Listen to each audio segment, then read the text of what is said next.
Good to have you with us. Do we really need to keep borders closed for another 13 months, do you think?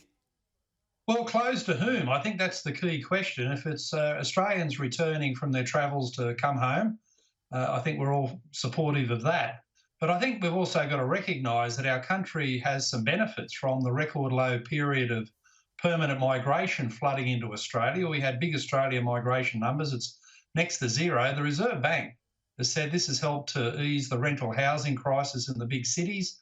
And most importantly, it's given hope of wage increases as the labour market tightens. Now, if we haven't got enough agricultural workers, let's get the unemployed with a bit of training out there doing that work. And if we're going to get wage increases by not flooding the Australian labour market with migrants, there's a lot of workers who'll welcome that because they haven't had a wage increase for a decade.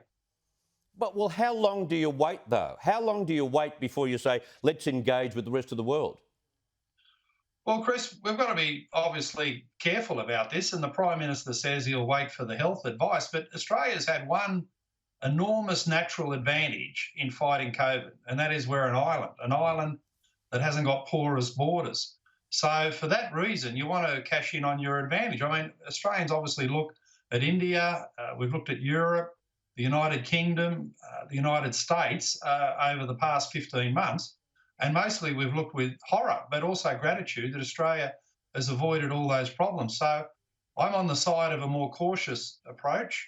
I don't see, for instance, the need to rush back into big overseas university student numbers. That's just been a milch cow for the research entitlements of the universities. They became over reliant on the Chinese foreign student income as well. So, there's some lessons to be learned from the mistakes. So you don't think the New South Wales government is on the right ticket when they say we want to bring foreign students in ASAP?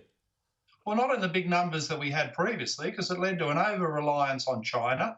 Now, obviously, that's got to end for sensible national security reasons. And some of these universities, instead of serving Australian students and giving them the best learning and education, they just wanted to shovel the overseas students in at deteriorated learning standards and the quality of lectures and tutorials. And it was just money to put into their research entitlements that drove higher and higher salaries for the Vice-Chancellor. So I think we should break that cycle. And you've also got to recognise that overseas students, particularly in the casuals labour market, take Australian jobs. So I think this period of low immigration has got a lot to commend it. I've advocated it for quite some time, and I think we should use it to our advantage for as long as possible. There are some good arguments there.